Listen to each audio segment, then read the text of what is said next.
Thank you very much. I was surprised that Sammy and Dixie were here. That was a great treat. They're good friends, and I don't know if you know this about Sammy, but he was actually in Forrest Gump.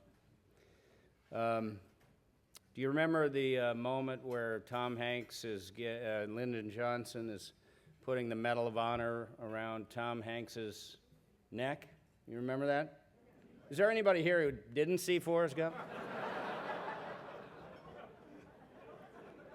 Anyone?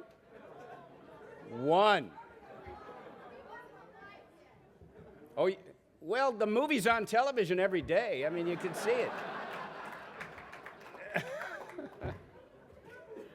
Anyway, when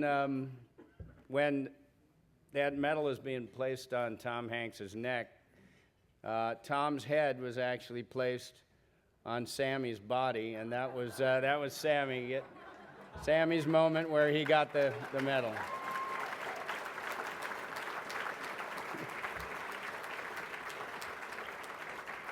So we've been in a movie together. That's great.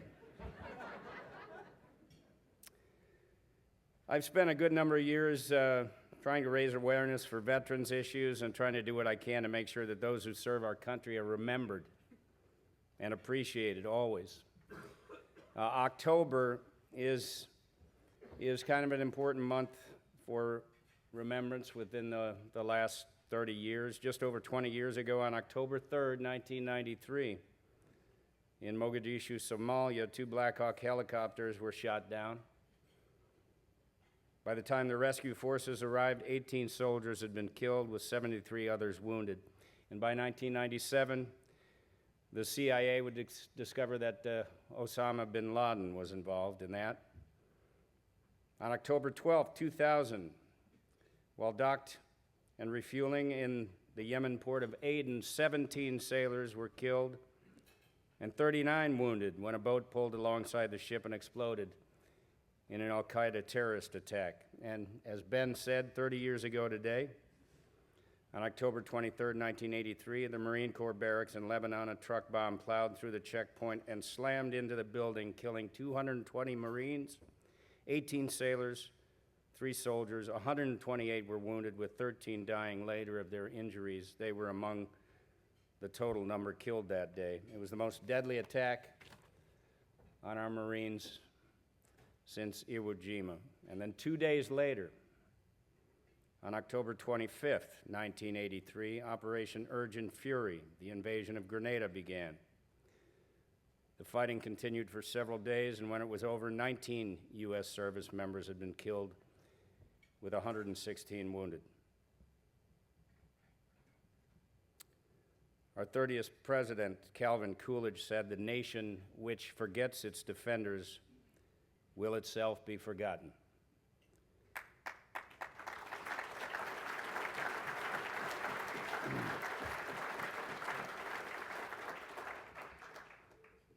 Having Vietnam veterans in my family, I remember all too well what happened to our Vietnam veterans when they came home. It was a shameful period in our history. It weakened our nation. Our veterans were forgotten, and that was hard on our nation.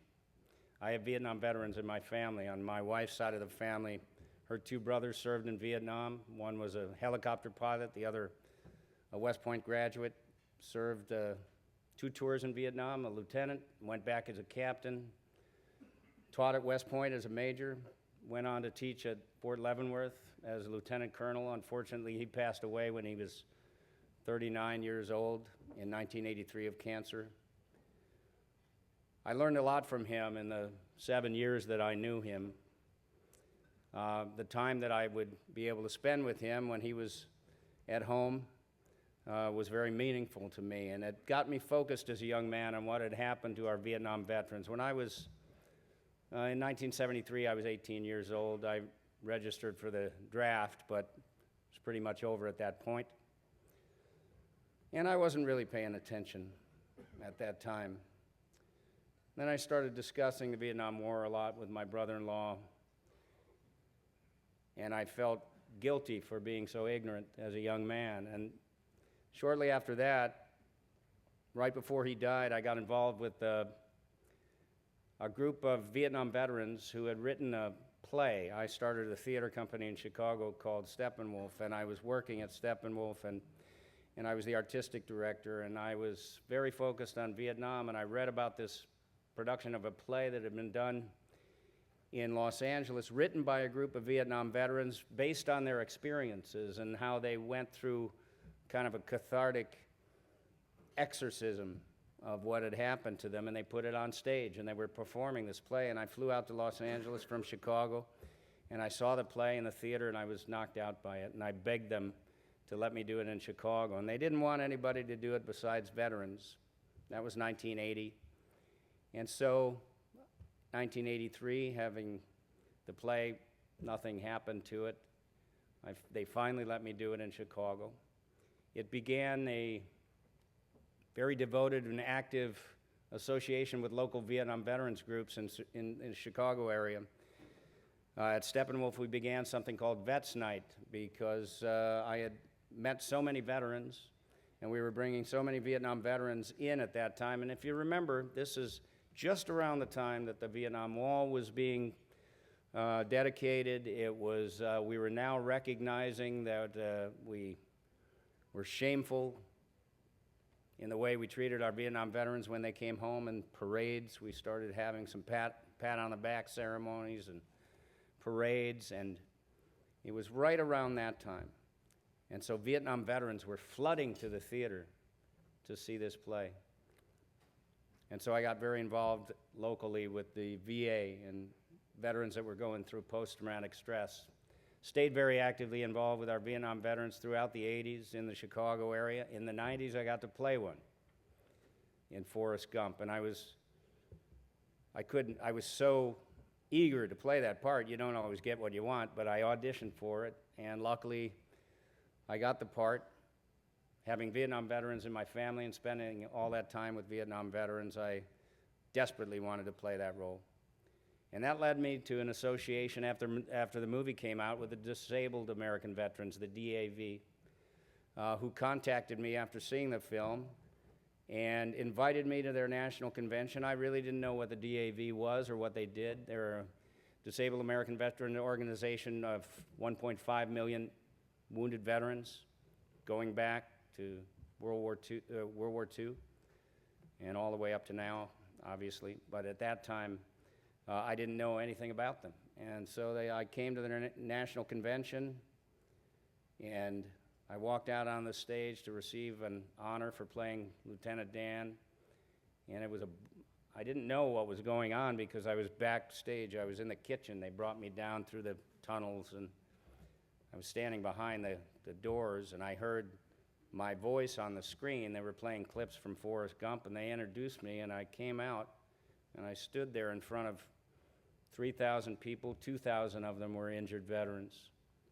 And I broke into tears, and I was very, very moved by it, and really couldn't express myself very well.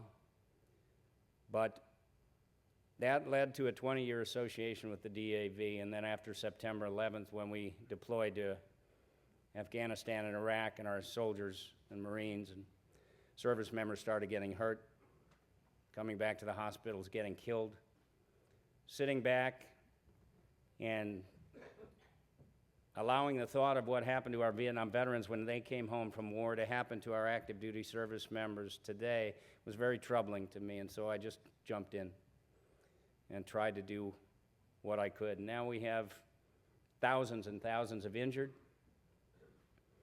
I spent a lot of time at the hospitals over the years. Thousands injured,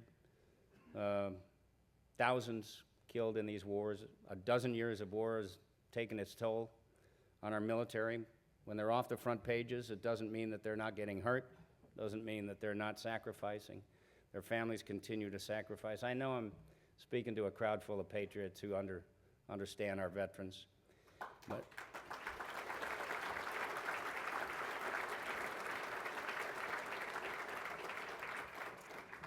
and so 2.5 years ago, I started the Gary Sinise Foundation, having been involved with supporting many, many military charities over the years and trying to do what I can to raise money and awareness and shine a light on the issues of our veterans.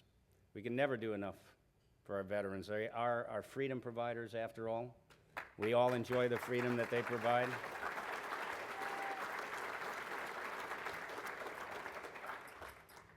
When Donald says, release this country to do great things, yes, and we can only do great things with the freedom that they provide. And so we must take care of them in their hour of need at all costs.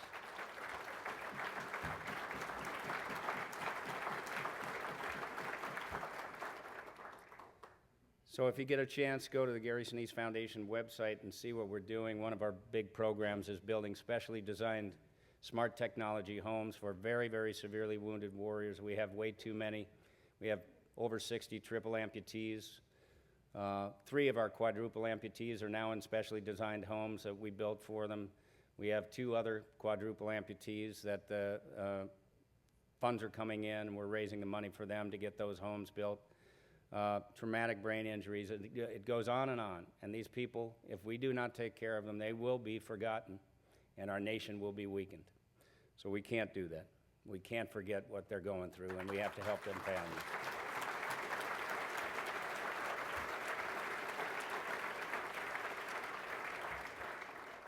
In his second inaugural address, Abraham Lincoln said, "Let us strive on to finish the work we are in, to bind up the nation's wounds, to care for him who shall have borne the battle, and for his widow and his orphan."